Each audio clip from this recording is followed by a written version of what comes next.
Hello students, welcome to this video. आज की इस वीडियो में हम देखेंगे अर्धवार्षिक परीक्षा 2023-24 के लिए कक्षा 11वीं के रसायन शास्त्र यानी कि केमिस्ट्री के सबसे ज़्यादा इंपॉर्टेंट क्वेश्चन है ना, जो कि आपके सिलेबस के आधार पर हैं। इसी प्रकार से हम आपके अन्य सब्जेक्ट्स जैसे कि फिजिक्स हो गया, हिंदी हो गया, इंग्लिश हो गया, है ना, तो ये सारे आपके जो सब्जेक्ट हैं अन्य, है ना, बायोलॉजी हो गया, इन सारे के हम इंपॉर्टेंट क्वेश्चन पहले से प्रोवाइड करा चुके हैं ना। आपका ये केमिस्ट्री सब्जेक्ट है, इसके सबसे ज़्यादा इंपॉर्टेंट क्वेश्चन लेकर के आए हैं। यहाँ पर वीडियो में बने रहिएगा। इसका PDF कैसे मिलेगा वो मैं आपको बताऊँगा। यहाँ पे देख सकते हैं, सबसे पहले 1 ग्राम भार में इलेक्ट्रॉनों की संख्या का परिकलन कीजिए। देखिए, इसमें ऐसे सिलेक्टेड क्वेश्चन दिए गए हैं जो कि बार बार रिपीटेड होते हैं, है ना, वही के वही क्वेश्चन आते हैं, इसलिए मैं आपको ये क्वेश्चन बता रहा हूँ। तो जो भी छात्र इस क्वेश्चन को, इन क्वेश्चंस को कंप्लीट कर लेता है, वो बहुत ही अच्छे अंक अपनी त्रैमासिक अर्धवार्षिक परीक्षा में लेकर के आएगा, इसमें आशा करता हूँ। यहाँ पे देख सकते हैं, आपका इसका सॉल्यूशन दिया गया है। 1 ग्राम में इलेक्ट्रॉनों की संख्या एक होती है, 1 इलेक्ट्रॉन, 1 ग्राम में 1 इलेक्ट्रॉन ते बराबर होता है ना। 1 इलेक्ट्रॉन का भार कितना होता है? 9.11 इंटू 10⁻⁻28 ग्राम, है ना। तो ये आपका यहाँ पे रहेगा। इसके बाद देख सकते हैं, यहाँ पे इसका सॉल्यूशन दिया गया है ना। 1 ग्राम में, 1 ग्राम भार में इलेक्ट्रॉनों की संख्या का परिकलन करना था। यहाँ पे आंसर आपका ये आ जाएगा, है ना। तो इस प्रकार से आप इसे कर सकते हैं। इसके बाद अफवाह सिद्धांत क्या है ना। अफवाह का सिद्धांत आपके सेकंड चैप्टर से ही क्वेश्चन है शायद। यहाँ पे देख सकते हैं, अफवाह का जो नियम है उसके सिद्धांत क्या कहते हैं ना। ये मैंने शॉर्ट करके यहाँ पे लिख दिया है, और ये सही भी है, मान्य भी है, रहेगा भी, है ना। ये जिस उपकोष के लिए n+1 का मान न्यूनतम होता है ना, जो अफवाह का सिद्धांत कहता है उपकोष के लिए n+1 का मान क्या होता है? न्यूनतम होता है ना। जब 2 उपकोषों के लिए n+1 का मान एक ही रहता है, तब इलेक्ट्रॉन उस उपकोष में पहले भरता है जिसके लिए n का मान कम होगा ना। जिसके लिए n का मान कम होता है ना, उसमें इलेक्ट्रॉन का मान पहले भरा जाता है ना। तो इस प्रकार इसका आंसर हो गया। इसके बाद आवेश का क्वांटीकरण को समझिए। मोस्ट इंपोर्टेंट क्वेश्चन है, सबसे ज़्यादा इंपोर्टेंट क्वेश्चन है इस चैप्टर का, आवेश का क्वांटीकरण, है ना। आवेश का वह न्यूनतम मान E, है ना। अब इसके न्यूनतम मान को E से दर्शाते हैं। जिसका आदान प्रदान प्रक्रिया में उपयोग किया जा सकता है उसे उस भौतिक राशि का क्वांटम तथा इस प्रक्रिया को क्वांटीकरण कहते हैं ना।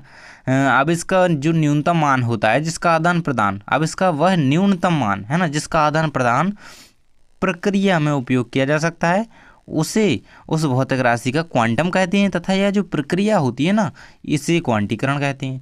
तो ये कंप्लीट रहेगा आपका इसका। अब इसका स्थानांतरण E के गुणज के रूप में होता है, तथा न्यूनतम मान 1E होता है ना, 1 इलेक्ट्रॉन यहाँ पर रहेगा। इसके बाद हाइजेनबर्ग का निश्चितता सिद्धांत लिखिए, है ना। तो हाइजेनबर्ग का निश्चितता सिद्धांत, द्रव्य और विकिरण के दोहरे व्यवहार के फलस्वरूप भौतिक वैज्ञानिक बर्नर हाइजेनबर्ग ने 1927 में एक सिद्धांत प्रस्तुत किया, जिसे हाइजेनबर्ग का निश्चितता सिद्धांत कहा जाता है ना। देखिए, सिद्धांत तो यहाँ का, इनका यहाँ से स्टार्ट है इतना सा, है ना। इसके बारे में लिखा हुआ है कि किस बारे में दिया, किन्होंने दिया, कब दिया, है ना, ये लिखा था। अब देखेंगे, किसी गतिशील अति सूक्ष्म कण जैसे कि इलेक्ट्रॉन हो गया, है ना, की सही स्थिति और सही वेग का निर्धारण एक साथ करना असंभव है ना। ये हाइजेनबर्ग कहते हैं 1927 में, कहते हैं कि किसी गतिशील अति सूक्ष्म कण, है ना, कोई गतिशील कण है, गति कर रहा है, और बड़ा ही सूक्ष्म कण है, मतलब अति सूक्ष्म कण है, छोटा सा कण है। इलेक्ट्रॉन हो गया जैसे कि, है ना, ये इलेक्ट्रॉन छोटा कण होता है ना, जैसे कि सूक्ष्म कण है, उसकी सही स्थिति और सही वेग का निर्धारण करना, एक साथ करना। सही स्थिति पता नहीं लगा सकते हम, वेग और वेग पता नहीं लगा सकते, है ना, इनका एक साथ निर्धारण हम कर ही नहीं सकते, यहाँ पे असंभव इन्होंने बताया है। तो ये इनका यहाँ पे अनिश्चितता, है ना, असंभव है, यानी कि वो करना ही अनिश्चित है, यहाँ पे ये कहते हैं अनिश्चितता का सिद्धांत, इसलिए तो कहा जा रहा है, यहाँ पे रहेगा। इसके बाद देख सकते हैं, पाउली का अपवर्जन नियम क्या है ना। तो पाउली के नियम के अनुसार किसी भी, है ना, किसी भी परमाणु में 2 इलेक्ट्रॉनों की चारों क्वांटम संख्याओं का मान समान नहीं होता है। इस नियम के कारण किसी परमाणु या अणु में इलेक्ट्रॉनों की व्यवस्था को प्रदर्शित किया जाता है। पाउली के नियम का आवर्त सारणी के निर्माण में भी बहुत बड़ा योगदान है ना। पाउली ने जो अपवर्जन का ये नियम दिया था, इनका जो योगदान है, इनके इस नियम का योगदान आवर्त सारणी को बनाने में भी बहुत बड़ा योगदान देता है इनका ये नियम, है ना। ये कंप्लीट रहेगा इनका नियम। इसके बाद देख सकते हैं, इसी का जो है पॉइंट दिया गया है, किसी एक ही परमाणु में स्थित इलेक्ट्रॉनों के लिए यह नियम कहता है कि किन्हीं भी 2 इलेक्ट्रॉनों की चारों, यानी कि सभी, है ना, एक इलेक्ट्रॉन में कितनी, चारों, है ना, ये जो चारों कक्षाएं होती हैं, परमात्रा संख्याएं एक समान नहीं हो सकती, है ना, चारों संख्याएं जो हैं एक समान नहीं हो सकती। हुंड का नियम क्या है ना। नियम आपको जरूर से होने चाहिए, हाइजेनबर्ग का निश्चितता सिद्धांत होना चाहिए, और आपको अभी पाउली का वर्जन सिद्धांत बताया, और हुंड का नियम आपको याद होना चाहिए। देख सकते हैं हुंड का नियम, देखिए यहाँ पे तो उसके बारे में बताया गया कि किस बारे में दिया, कब दिया, है ना। यहाँ से देखेंगे किसी उपकोष के विभिन्न कक्षकों में इलेक्ट्रॉन तब तक युग्मित नहीं होते, है ना। कोई उपकोष है, किसी उपकोष के जो अलग अलग कक्षक होते हैं उनके कक्षकों में इलेक्ट्रॉन तब तक युग्मित नहीं होते, मतलब तब तक पेयर नहीं बनाते जब तक कि उस उपकोष के प्रत्येक कक्षक में एक एक इलेक्ट्रॉन नहीं हो जाता है ना। जब तक कि हर एक कक्षक में कम से कम एक इलेक्ट्रॉन होना चाहिए, है ना, ये इनका हुंड का नियम कहता है। साथ ही पूर्ण रूप से आधा भरा हुआ या पूरा भरा हुआ ऑर्बिटल पूर्ण रूप से आधे भरे हुए या पूरे भरे हुए ऑर्बिटल से अधिक स्थायी होता है ना, ये कंप्लीट रहेगा। इसके बाद पदार्थ की द्वैती प्रकृति क्या है, इससे संबंधित डी ब्रोगली समीकरण लिखिए। द्रव्य एवं प्रकाश की द्वैती प्रकृति, प्रकाश की कुछ घटनाओं जैसे व्यतिकरण, विवर्तन, परावर्तन, है ना, ये प्रकाश की घटना है, विवर्तन परावर्तन, ये आपने 10th में पढ़ी होंगी, है ना। तो यहाँ पे देख सकते हैं एवं ध्रुवण, है ना, को उसके तरंग व्यवहार के द्वारा समझाया जा सकता है, किंतु प्रकाश, विद्युत प्रभाव, कृष्णपिंड विकिरण एवं क्रॉम्पटन प्रभाव जैसी घटनाओं का स्पष्टीकरण केवल प्रकाश के कणिका व्यवहार द्वारा ही किया जा सकता है। अतः आइंस्टीन ने सुझाव दिया कि प्रकाश की प्रकृति तरंग एवं कणिका दोनों प्रकार की होती है। इसी आधार पर फ्रांसीसी जो साइंटिस्ट थे लुइस डी ब्रोगली, है ना, इन्होंने एक समीकरण दिया था जिसे डी ब्रोगली समीकरण कहा जाता है। 1924 में इन्होंने परिकल्पना दी जिस प्रकार प्रकाश की द्वैत प्रकृति, है ना, तरंग एवं कण, ये द्वैत प्रकृति के बारे में कहा जाता है, ड्यूअल, है ना, होती है। उसी प्रकार गति करते हुए पिंडों में भी तरंग प्रकृति होती है। प्रत्येक द्रव्य कण से संबंधित इन तरंगों को द्रव्य तरंग कहते हैं। इसकी पुष्टि डेविसन और जर्मर द्वारा किए गए इलेक्ट्रॉन विवर्तन के प्रयोग द्वारा होती है ना। डी ब्रोगली समीकरण क्या कहता है, यहाँ पर देख सकते हैं। डी ब्रोगली के अनुसार गतिमान कण से संबंधित तरंग का तरंग दैर्घ्य कण के संवेग के व्युत्क्रमानुपाती होता है। इसे डी ब्रोगली समीकरण द्वारा व्यक्त किया जा सकता है। किसी कण की ऊर्जा को भी ठीक फोटोन की ऊर्जा की तरह माना जाता है। अतः यहाँ पे देखेंगे पूरा आपका समीकरण, यहाँ पे ये डी ब्रोगली समीकरण यदि गणितीय रूप इसका पूछा जाए तो ये रहेगा, है ना, लैम्डा बराबर h/mv² इक्वल h/v पी, है ना। तो ये कंप्लीट रहेगा, है ना। इसके बाद देख सकते हैं 8वें नंबर का क्वेश्चन दिया गया है आपका, एक ही वर्ग में उपस्थित तत्वों के भौतिक एवं रासायनिक गुणधर्म जो समान क्यों होते हैं, है ना, तो वो रखे ही गए हैं इसी प्रकार से आप समझेंगे, है ना। एक ही वर्ग में उपस्थित तत्वों के इलेक्ट्रॉनिक विन्यास समान होते हैं, अर्थात उनकी संयोजी कक्षा में इलेक्ट्रॉनों की संख्या समान होती है ना। तो उसी के अकॉर्डिंग तो उन्हें एक वर्ग में रखा गया है। उनकी जो होती हैं संयोजी कक्षा में इलेक्ट्रॉनों की संख्या क्या होती है, समान होती है। इसी कारण से एक ही वर्ग में उपस्थित तत्वों के भौतिक तथा रासायनिक गुणधर्म जो हैं समानता प्रदर्शित करते हैं, जबकि इनके भौतिक अभिलक्षण बहुत कम परिवर्तन दर्शाते हैं ना। भौतिक अभिलक्षण क्या होते हैं, इनके ज़्यादातर मैच करते हैं, बहुत ही कम परिवर्तन दिखाते हैं। परिरक्षण प्रभाव क्या है, स्क्रीनिंग प्रभाव को परीक्षण प्रभाव कहा जाता है ना, इसके रूप में भी इसे जाना जाता है। यह आंतरिक सेल इलेक्ट्रॉनों की उपस्थिति के कारण परमाणु नाभिक और सबसे बाहरी इलेक्ट्रॉनों के बीच आकर्षण में कमी का प्रभाव है। ऐसा इसलिए होता है क्योंकि आंतरिक सेल इलेक्ट्रॉन परमाणु नाभिक को ढाल देते हैं ना। तो ये आपका कंप्लीट रहेगा परिरक्षण प्रभाव। इसके बाद देख सकते हैं एन की आयनन एंथैल्पी को ओ से, है ना, कोई ऑक्सीजन से ज़्यादा होती है, क्यों, है ना, एन बोले तो सोडियम। इसके बाद देख सकते हैं एन वाहक कोष का इलेक्ट्रॉन विन्यास NS2Np3 है। इनमें p उपकोष आधे भरे हुए हैं, जो p उपकोष है इसका वो आधा भरा हुआ है। यह एक अधिक स्थायी व्यवस्था है, इसलिए n की आयनन एंथैल्पी ऑक्सीजन की जो प्रथम आयनन एंथैल्पी या ऊर्जा है उससे अधिक होती है ना। तो ये रहेगा इसका। इसके बाद देख सकते हैं अणु कक्षक सिद्धांत क्या है, इसके आधार पर O2 अणु व Ng अणु की चुंबकीय प्रकृति की तुलना कीजिए। इसके बाद देख सकते हैं इसका पूरा आंसर आपके सामने दिया गया है। आणविक या अणु कक्षक सिद्धांत के अनुसार जितने परमाणु कक्षक अति व्यापन में भाग लेते हैं उतने ही नए अणु जो होते हैं कक्षकों का निर्माण करते हैं, यानी कि जितने भाग लेंगे उतने ही नए अणु जो हैं कक्षक बनाते जाएंगे, है ना। जब दो परमाणुई कक्षक अति व्यापन करते हैं तो दो अणु कक्षकों का निर्माण होता है। यदि अणु कक्षकों में सभी इलेक्ट्रॉन जो है वो युग्मित होते हैं तो अणु की प्रकृति प्रतिचुंबकीय होती है ना। यदि अणु कक्षकों में क्या होता है, अगर सभी इलेक्ट्रॉन जो हैं पेयर बनाते हैं, जोड़े बनाते हैं, युग्मित होते हैं, तो अणु की क्या होती है, प्रकृति जो है प्रतिचुंबकीय होती है। तथा यदि अणु कक्षकों में एक भी इलेक्ट्रॉन अयुग्मित हो तो अणु की प्रकृति अनुचुंबकीय होती है। देखिए अगर कक्षक हैं, देखिए उनमें इलेक्ट्रॉन रहते हैं, आपको पता ही है ना, कक्षकों में इलेक्ट्रॉन भरे जाते हैं, है ना। अगर उनमें पेयर बन रहा है, देखिए यहाँ पे देख सकते हैं आप, युग्मित होते हैं, वो पेयर बनाते हैं, है ना, दो इलेक्ट्रॉन एक साथ हैं, तो उसकी अणु की प्रकृति क्या होगी, प्रतिचुंबकीय होगी। और अगर कोई भी एक भी इलेक्ट्रॉन उन कक्षकों में से रह गया ऐसा जिसका पेयर नहीं बन रहा है, तो उसकी जो प्रकृति होगी वो अनुचुंबकीय होगी। यहाँ पे ये बात याद रखिएगा, है ना। इसके बाद आप देख सकते हैं सारा का सारा आंसर आपको नीचे दिया गया है। इसके सिद्धांत के अनुसार कुछ महत्वपूर्ण लक्षण हैं, यानी कि सिद्धांत के, है ना, सिद्धांत के अकॉर्डिंग कुछ पॉइंट कहे गए हैं, वो नीचे दिए गए हैं। जिस परमाणु में इलेक्ट्रॉन विभिन्न कक्षाओं में उपस्थित रहते हैं, ठीक उसी प्रकार अणु में इलेक्ट्रॉन विभिन्न आणविक कक्षाओं में उपस्थित रहते हैं। देख सकते हैं पाउली के अपवर्जन और हुंड के नियम के अनुसार भरे जाते हैं, देख सकते हैं, क्योंकि उन लोगों ने यहाँ पे जो नियम बताए उसी के अकॉर्डिंग तो आवर्त सारणी बनी है ना, उसी के अकॉर्डिंग यहाँ पे इलेक्ट्रॉन भरे जाते हैं कक्षकों में।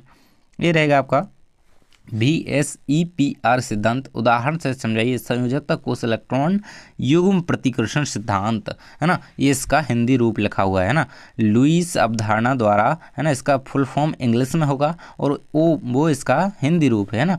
देख सकते हैं यहाँ पे लुईस अवधारणा द्वारा अणुओं की ज्यामितीय आकृतियों को नहीं समझा जा सकता है। संयोजक अणुओं की, सहज संयोजक अणुओं की आकृति को समझने के लिए सिज्विक तथा फावेल ने सन 1940 में संयोजकता कोष इलेक्ट्रॉन युग्म प्रतिकर्षण सिद्धांत का निर्माण किया।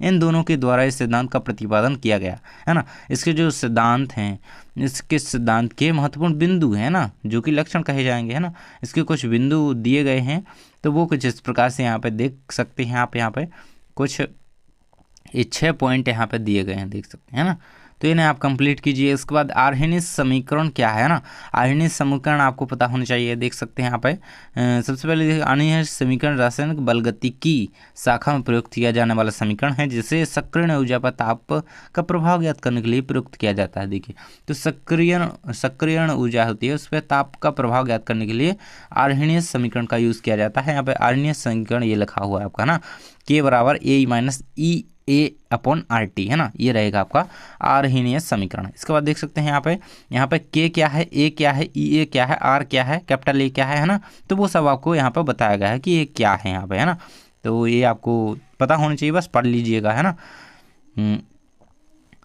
T आपका टेम्परेचर ही होगा। इसके बाद देख सकते हैं ली सातेले का सिद्धांत क्या है ना, तो ये जरूर से याद कर लीजिएगा, इस चैप्टर से सबसे ज़्यादा इम्पोर्टेंट है ना। 1885 में ली सातेली ने उत्क्रमणीय अभिक्रिया के रासायनिक साम्य पर ताप दाब व सांद्रण के गुणात्मक प्रभाव को एक नियम के रूप में दर्शाया। उनका जो नियम कहता है ली सातेली का, यदि किसी नियम या सिद्धांत है ना, यदि किसी अभिक्रिया की साम्यावस्था पर स्थापित किसी निकाय के ताप दाब व सांद्रण में कोई परिवर्तन किया जाए तो साम्य इस प्रकार से विस्थापित होगा जिससे परिवर्तन को उदासीन या प्रभावहीन किया जा सके, है ना, तो ये यहाँ पर रहेगा। इसके बाद देखिए साम्य स्थिरांक Kp व Kc में संबंधित साबित कीजिए। देखिए बहुत ज़्यादा इंपोर्टेंट क्वेश्चन है, इसका मैं यहाँ पे सॉल्यूशन नहीं दे पा रहा हूँ, तो वो आपको देख लेना, क्वेश्चन जरूर से कंप्लीट कर लीजिएगा, बिल्कुल भी मिस मत कीजिएगा इस क्वेश्चन को। यहाँ पे सॉल्यूशन इसका नहीं है, लेकिन आपको इसका सॉल्यूशन जरूर से कंप्लीट कर लेना है ना, इसका आंसर जरूर से कंप्लीट कर लीजिएगा, Kp व Kc में संबंध, है ना। ओस्टवाल्ड का तनुता नियम क्या है ना, ओस्टवाल्ड का तनुता नियम लिखिए।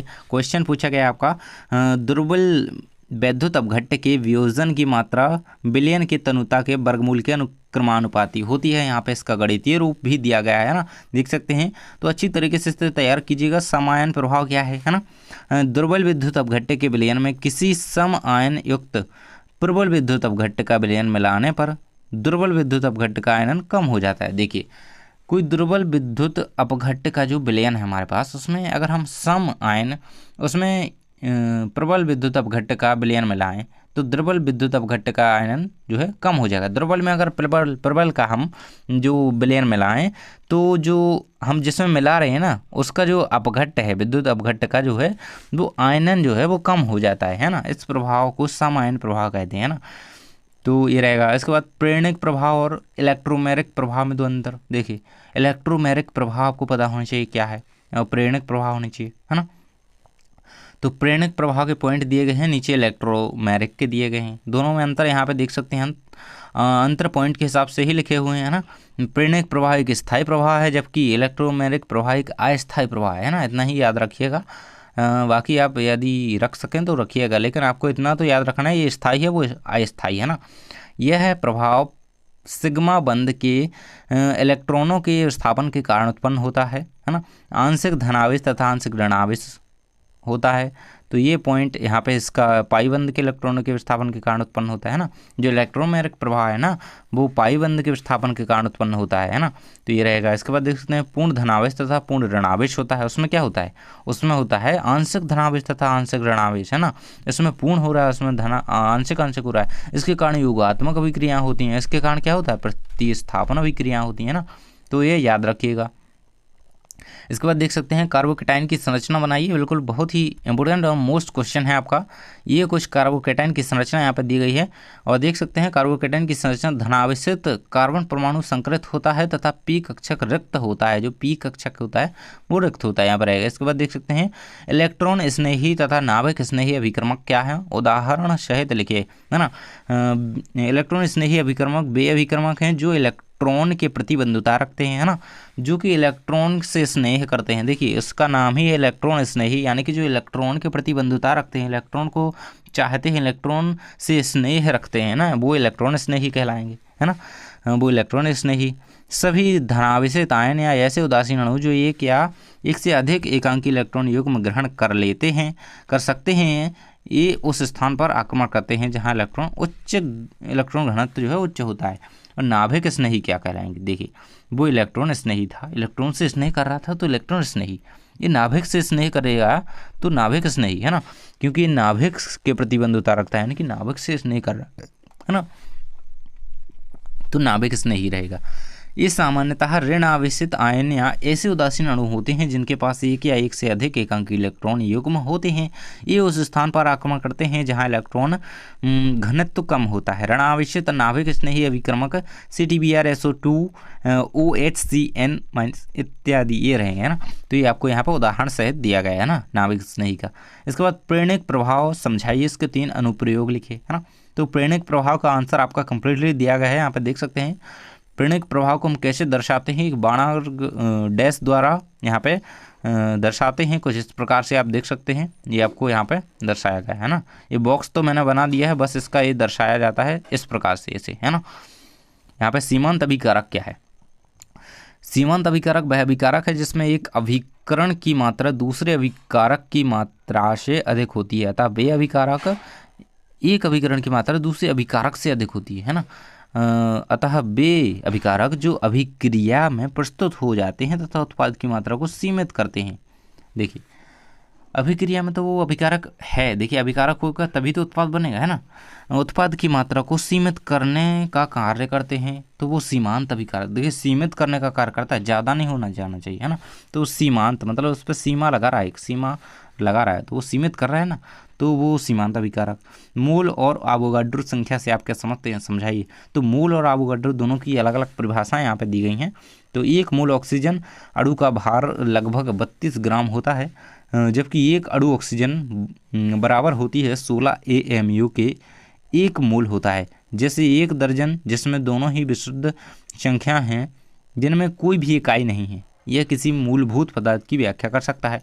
यहाँ पे देखेंगे मोस्टली इतना याद रखिएगा कि 1 मोल ऑक्सीजन अणु का भार लगभग 32 ग्राम होता है, जबकि एक अणु ऑक्सीजन का भार जो एक अणु ऑक्सीजन कितने के बराबर होती है, 16 MU के बराबर होती है, इकाई 1 मोल होता है ना, इतना याद रखिएगा।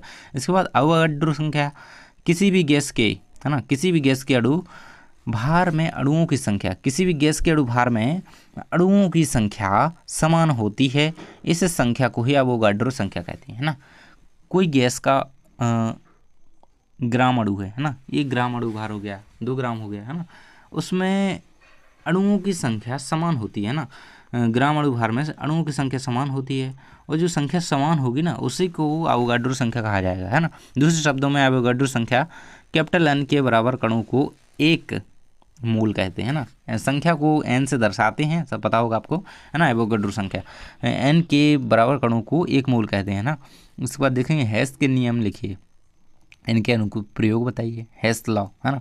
तो इस नियम के अनुसार किसी रासायनिक अभिक्रिया को एक पद में या कई पदों की श्रृंखला में कराया जाता है तो रासायनिक अभिक्रिया में एंथैल्पी परिवर्तन समान रहता है, इसे हेस का नियम कहते हैं। हेस के नियम के अनुप्रयोग देख सकते हैं यहाँ पे, संक्रमण ऊष्मा ज्ञात करने में एक प्रकार के अपरूपक को दूसरे प्रकार के अपरूपक में परिवर्तित करने में होने वाला ऊष्मा परिवर्तन संक्रमण ऊष्मा को दर्शाता है ना। इसके बाद ऊष्मा उत्पादन ऊष्मा ज्ञात करने में एक होता है संक्रमण ऊष्मा ज्ञात करने में सफ़ेद फास्फोरस को लाल फास्फोरस में बदलता है, क्या, संक्रमण ऊष्मा, है ना। यदि किसी यौगिक एवं उसके अवयवी तत्वों को दहन ऊष्मा ज्ञात हो तब इस यौगिक के उत्पादन ऊष्मा की गणना की जा सकती है। तो ये रहेगा गिब्ज मुक्त ऊर्जा क्या है ना। तो गिब्ज मुक्त ऊर्जा की यहाँ पर परिभाषा दी गई है, क्या होती है, इसे कैपिटल जी के द्वारा दर्शाते हैं, नाम ही है गिब्ज है ना, जी कैपिटल जी। यह एक ऐसा ऊष्मागतिकी फलन है, ऊष्मागतिक फलन है जिसकी सहायता से किसी तंत्र के होने या चलने की संभावना और उसकी तात्कालिकता का आकलन किया जा सकता है। मुक्त ऊर्जा की परिभाषा निम्न प्रकार से दी जा सकती है, किसी तंत्र से प्राप्त ऊर्जा की वह मात्रा जिसे उपयोगी काम में लगाया जा सके तंत्र की मुक्त ऊर्जा कहलाती है। देखिए परिभाषा तो यहाँ छुपी है ना, मुक्त ऊर्जा की, किसी तंत्र से प्राप्त ऊर्जा की वह मात्रा जिससे उपयोगी काम में लगाया जा सके, है ना। किसी तंत्र के द्वारा हमें प्राप्त हो रही है ऊर्जा, है ना, कोई तंत्र है कार्य कर रहा है उसके द्वारा हमें ऊर्जा प्राप्त हो रही है और हम उसे क्या है उपयोगी काम में लगा रहे हैं, है ना, तो उसे ही मुक्त ऊर्जा कहते हैं। मुक्त ऊर्जा कैपिटल जी का गणितीय रूप निम्न प्रकार है, तो यहाँ पर नीचे दिया गया है। इसके बाद ऊष्मागतिकी का द्वितीय नियम क्या है समझिए, तो ये दिया गया है, इसे आप देख लीजिएगा, तैयार कर लीजिएगा। ओस्टवॉल्ड का तन्यता नियम जैसे कि हम पहले क्वेश्चन देख चुके हैं, ये रिपीट हो गया है ना, तो तैयार कर लीजिएगा। इलेक्ट्रोड विभव क्या है, यह सेल विभव से किस प्रकार भिन्न है। देखिए तो इलेक्ट्रोड विभव के जाने धातु इलेक्ट्रोड तथा धातु आयन जिसमें इलेक्ट्रोड डूबा हुआ होता है कि विभव अंतर को इलेक्ट्रोड विभव कहते हैं ना। जैसे ऐसे 2 कोष्टक पास में ऐसे दर्शाते हैं इलेक्ट्रोड विभव को, याद रखिएगा।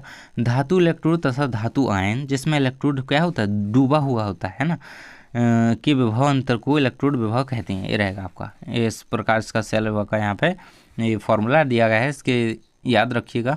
इसके बाद देख सकते हैं मैं आपको कुछ इंपोर्टेंट क्वेश्चन बताना चाहता हूँ कि इन्हें अभी आप कंप्लीट कर सकते हैं क्योंकि आपकी परीक्षा की दृष्टि से बहुत इंपॉर्टेंट है। स्थिर अनुपात का नियम, कैथोड किरणों के प्रमुख गुण लिखिए, एनोड तथा कैथोड जो रेस होती हैं मैं आपको डिफरेंस याद कर लेना है, कक्ष और कक्षक में अंतर, परमाणु तथा आयन में अंतर लिखिए, पाई बंध एवं सिग्मा बंध में अंतर स्पष्ट कीजिए। देखिए ये सारे क्वेश्चन जो हैं इन्हें जरूर से कंप्लीट कर लीजिएगा और वो जो केपी तथा केसी में संबंध बताया था वो जरूर से कर लीजिएगा। और आपको क्या करना है, चैनल को सब्सक्राइब कर लेना है और टेलीग्राम ग्रुप ज्वाइन कर लीजिएगा, वहाँ जल्दी ही इसका PDF डालूंगा।